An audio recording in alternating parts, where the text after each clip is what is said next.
Block ചെയ്യണമെന്ന് പറഞ്ഞാൽ വേറെ ഒന്നുമില്ല, അടുത്ത ലെവൽ ആ കുട്ടികൾ ആ കാലത്ത് വരുന്ന കുട്ടികൾ അങ്ങനെ ജീവിച്ചോളും. അതൊന്നും കുഴപ്പമുണ്ടാവില്ല, അവരങ്ങ് ജീവിക്കുകയും ചെയ്യും, സന്തോഷമായിട്ട് ജീവിക്കുകയും ചെയ്യും.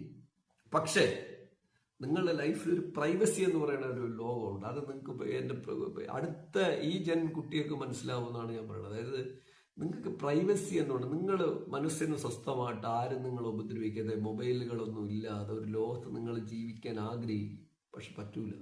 കാരണം നിങ്ങൾ ജനിക്കുമ്പോൾ തന്നെ നിങ്ങളുടെ ബർത്തിൽ തന്നെ നിങ്ങളുടെ ബോഡിയിൽ നാനോ സെല്ലുകൾ ചിപ്പ് ചെയ്യപ്പെട്ടിരിക്കും. ആ ചിപ്പ് ചെയ്യപ്പെട്ടിരിക്കണ നിങ്ങൾ ഏത് കാട്ടിനകത്ത് ഒളിച്ചാലും ഭൂമി തുറന്ന് 300-500 മീറ്റർ അടിയിൽ പോയിരുന്നാൽ പോലും നിങ്ങളെ കണ്ടുപിടിക്കും. അത്രയ്ക്ക് ടെക്നോളജി വളരും. അപ്പം നിങ്ങൾക്ക് ഒരിക്കലും ഒരു അതായത് എക്സാമ്പിൾ പറഞ്ഞാൽ, ഞാൻ ഈ വീഡിയോ ഇരുന്നിട്ട് ഇപ്പോൾ ഇവിടെ ചെയ്യണമെന്നുള്ളത് പറയണമെന്നുണ്ട്. ഞാനിപ്പോൾ എൻ്റെ വാടക വീട്ടിൽ ഇരുന്ന് ചെയ്യുകയാണ്. ഇപ്പം കുടുംബം എൻ്റെ കൂടെ ഇല്ല, അവരെ മറ്റൊരിടത്ത് നിൽക്കുകയാണ്. അപ്പോൾ ഈ ഇവിടെ ഇരുന്നിട്ട് ഞാൻ ഈ പ്രൈവസി ആയിട്ട് ചെയ്യണത് ഒരിക്കലും ചെയ്യാൻ പറ്റില്ല. ഞാൻ ഈ ഒരു അടുത്ത അതായത് ഇസഡ്ജൻ ജനറേഷൻ വരുമ്പോൾ നിങ്ങൾക്ക് ട്രേസ് ചെയ്യണമെന്ന് തോന്നിക്കഴിഞ്ഞാൽ ഞാൻ ഇവിടെ ഇരുന്ന് വീഡിയോ ചെയ്യണത് തന്നെ നിങ്ങൾ അവിടെ ഇരുന്നിട്ട് കണ്ടുകൊണ്ടിരിക്കും. കാരണം എൻ്റെ ബോഡിയുടെ ബ്ലഡിനകത്തോ സെല്ലിനകത്തോ എവിടെയെങ്കിലും ചിപ്പ് ഓഫ് ലെവൽ. എന്താണ് ചിപ്പ് എന്നുള്ളത്? നിങ്ങൾ ഉദ്ദേശിക്കുന്ന ചിപ്പല്ല വേണ്ടത്. ഓരോ മൈക്രോൺ ക്യാമറകൾ അങ്ങനെ പറയാം. അതായത് ഒരു നാനോ സെല്ലിനെ നിങ്ങൾ മൾട്ടിപ്ലൈ ചെയ്ത് 50 ലക്ഷം മായിട്ട് ഡിവൈഡ് ചെയ്ത് എടുത്തു കഴിഞ്ഞാൽ പോലും 50 ലക്ഷം ഒരു നാനോ ചിപ്പ്, ഒരു നാനോ മൈക്രോൺ എന്ന് പറയുന്നത് ഒരു ആറ്റത്തിന്റെ എത്രയോ മടങ്ങ് വലിപ്പം കുറവാണ്.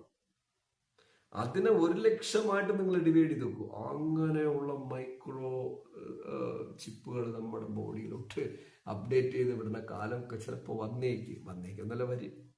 അപ്പോൾ നിങ്ങൾക്ക് പ്രൈവസി കിട്ടില്ല. നിങ്ങൾക്കൊന്നും ചെയ്യാൻ പറ്റില്ല. നിങ്ങൾ എന്ത് ചെയ്താലും മറ്റുള്ളവർ കണ്ടുകൊണ്ടിരിക്കും. അങ്ങനെ ഒരു കാലഘട്ടം വരുമ്പോഴത്തേക്ക് ആ ജൻ അങ്ങനെ ജീവിക്കും. കാരണം അവർക്ക് അത് ഓക്കെയാണ്. അവർ ചിലപ്പോൾ അതിന് ബ്ലോക്ക് ചെയ്യാനുള്ള ഒരു കപ്പാസിറ്റി കണ്ടെത്തിയിരിക്കാം. പക്ഷെ വേറൊരാൾക്ക് നമ്മൾ ക്രോസ് ചെയ്തെടുക്കാൻ പറ്റുന്ന ഒരു ലോകം. അപ്പൊ വേറൊരാൾ അതിന്റെ അടുത്തത് കണ്ടുപിടിക്കുക. അതാണ് ടെക്നോളജിയുടെ ഡെവലപ്മെന്റ്. കണ്ടുപിടിക്കുന്ന ഒരു ലോകത്തായിരിക്കും ജീവിക്കില്ല. പക്ഷെ ഈ ജൻ ഏറ്റവും വലിയ ലക്കി ജെന്നാണ്. 2010 മുതൽ 2010 മുതൽ 2035 വരെ ജീവിക്കുന്ന ജൻ. ഇത് ഞാൻ എൻ്റെ പ്രിയ പ്രേക്ഷകർക്ക് പറയുന്നത്, പുതിയ തലമുറയിലെ കുട്ടികൾ, അതായത് ഇപ്പോൾ ഒരു 20-25 വയസ്സിന് താഴെയും ഇനി ജനിച്ച് ഒരു 10 വർഷം കഴിയുമ്പോൾ 10 വയസ്സെത്തുന്ന കുട്ടികൾക്കൊക്കെ തന്നെ വമ്പ ലോട്ടറിയാണ്. നിങ്ങളെല്ലാം എൻ്റെ പ്രിയ പുതിയ വൈജൻ കുട്ടികളെ, നിങ്ങളെല്ലാം രാജയോഗത്തിലാണ് ജീവിക്കുന്നത്. ഞാൻ കൂടുതൽ ദീർഘിപ്പിക്കുന്നില്ല. പക്ഷേ 90, 80, 70